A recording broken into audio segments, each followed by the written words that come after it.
అబ్బో ఇక్కడ కేజీ చీరలు కొంటే అర కేజీ చీరలు ఫ్రీ అంట. మంగళ్య షాపింగ్ మాల్ కేజీల్లో సేల్, టన్నుల్లో ఆనందం. ప్రపంచవ్యాప్తంగా ఆటోమొబైల్ రంగం వేగంగా మారుతోంది. పెట్రోల్, డీజిల్ వాహనాలకు ప్రత్యామ్నాయంగా ఎలక్ట్రిక్ వాహనాలు దూసుకొస్తున్నాయి. అయితే ఈ మార్పును వేగవంతం చేసే విషయంలో చిన్న దేశం తీసుకున్న నిర్ణయం ఇప్పుడు అంతర్జాతీయంగా చర్చకు దారితీసింది. దక్షిణాసియాలోని లావోస్ కొత్తగా పెట్రోల్, డీజిల్ ప్యాసింజర్ కార్ల దిగుమతులకు బ్రేక్ వేసి ఈవీల వైపు ముందడుగు వేసింది. దక్షిణాసియాలోని చిన్న దేశమైన లావోస్ ఒకే ఒక్క నిర్ణయంతో ఆటోమొబైల్ రంగంలో కొత్త అధ్యాయానికి తెరతీసినట్లు కనిపిస్తోంది. జూన్ 1 నుంచి కొత్తగా దిగుమతి అయ్యే ప్యాసింజర్ వాహనాల్లో ప్రధానంగా ఎలక్ట్రిక్ వాహనాలకే అవకాశం కల్పించింది.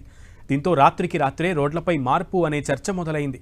అయితే ఇది పూర్తిస్థాయి పెట్రోల్, డీజిల్ వాహనాల నిషేధం కాదు.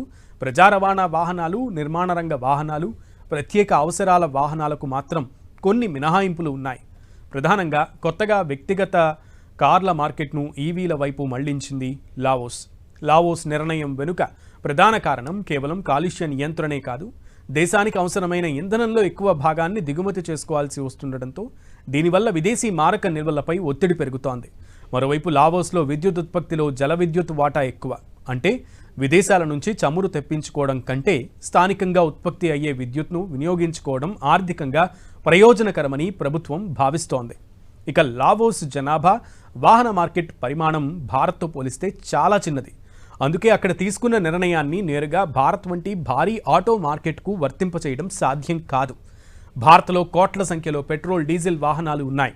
రవాణా వ్యవస్థ, ఛార్జింగ్ మౌలిక వసతులు, ఉద్యోగాలు, ఆటో పరిశ్రమ వంటి అనేక అంశాలు ఈవీ మార్పులో కీలకం. అందుకే భారత్ దశల వారీగా ఈవీలను ప్రోత్సహిస్తోంది. అయితే లావోస్ ప్రయోగం ఓ విషయం మాత్రం దేశానికి, ప్రపంచానికి స్పష్టం చేస్తోంది. ఇంధన దిగుమతులపై ఆధారాన్ని తగ్గించుకోవాలని భావించే చిన్న దేశాలకు ఈవీలు ఒక వ్యూహాత్మక మార్గంగా మారుతున్నాయి. లావోస్ నిర్ణయం వల్ల చైనా ఈవీ తయారీ సంస్థలకు అవకాశాలు పెరిగే అవకాశం ఉంది. ఇప్పటికే తక్కువ ధరలో ఈవీలను అందిస్తున్న చైనా కంపెనీలు చిన్న మార్కెట్లలో వేగంగా విస్తరిస్తున్నాయి. లావోస్ తీసుకున్న నిర్ణయం ప్రపంచంలోని పెద్ద దేశాలకు కూడా ఓ చర్చను తెరపైకి తెచ్చింది.